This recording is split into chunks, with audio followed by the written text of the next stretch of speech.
Katanya ada nih yang kemarin dalam proses debat Cawapres ingin membentuk badan penerimaan pajak yang kemudian katanya akan mampu mendorong pajak. Namun perlu analisa lebih lanjut ketika adanya badan baru. Apakah memang kebijakan tersebut mampu mendorong penerimaan perpajakan kita?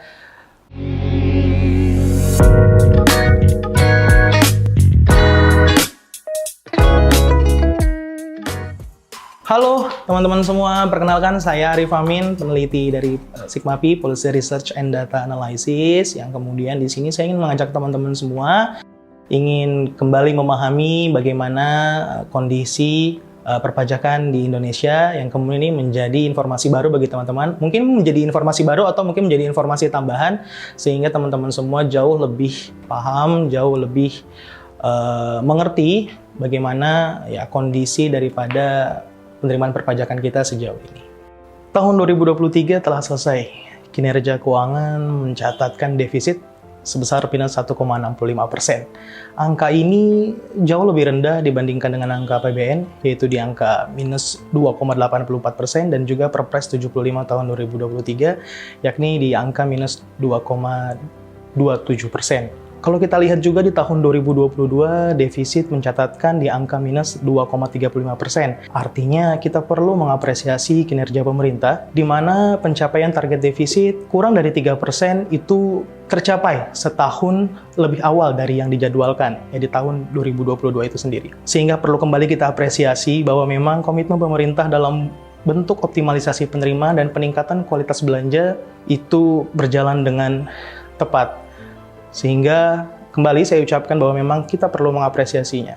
Namun perlu diketahui bahwa kondisi penerimaan negara ini juga tak lepas dari yang namanya boom komoditi atau kenaikan harga komoditas unggulan kita yang kita miliki, yaitu diantaranya adalah nikel, batu bara, dan juga minyak sawit. Namun memang kenaikan harga komoditas ini juga turut mendorong penerimaan dalam mereduksi defisit anggaran. Namun kali ini saya ingin menyampaikan bahwa ada beberapa yang ingin saya sampaikan terkait dengan penerimaan perpajakan.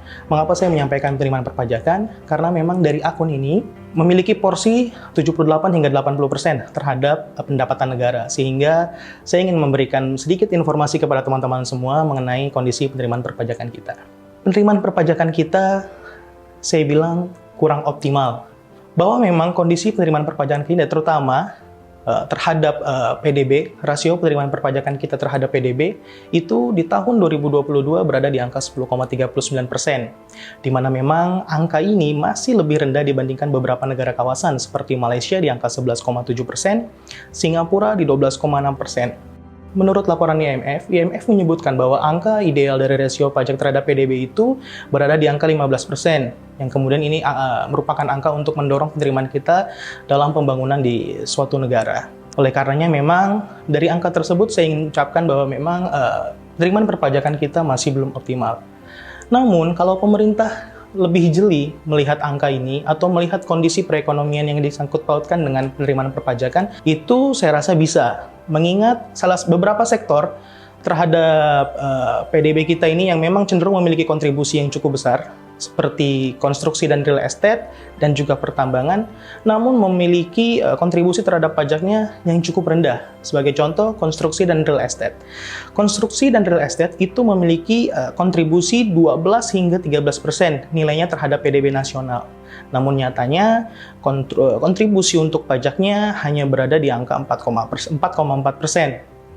Kemudian untuk sektor pertambangan memiliki kontribusi terhadap PDB nasional sebesar 10 hingga 12%. Namun kontribusi sektor terhadap pajaknya itu hanya di angka 9,4%. Cukup rendah bukan dibandingkan dengan kontribusi terhadap PDB-nya yang cukup tinggi hingga 2 digit. Sehingga saya rasa pemerintah perlu meramu kebijakan terhadap sektor-sektor yang memiliki potensi terhadap pajak namun memiliki kontribusi yang rendah terhadap pajak itu sendiri. Kemudian selain sektor, saya rasa juga pemerintah seharusnya ke depan harus menghadirkan kebijakan yang bukan hanya impulsif, namun juga responsif. Seperti yang kita ketahui dalam mendorong penerimaan perpajakan kita juga, yang disangkut pautkan dengan wajib pajak, kita harus memiliki kesadaran penuh atau meningkatkan kesadaran bagi wajib pajak ini secara sukarela, atau yang biasa kita sebut voluntary compliance.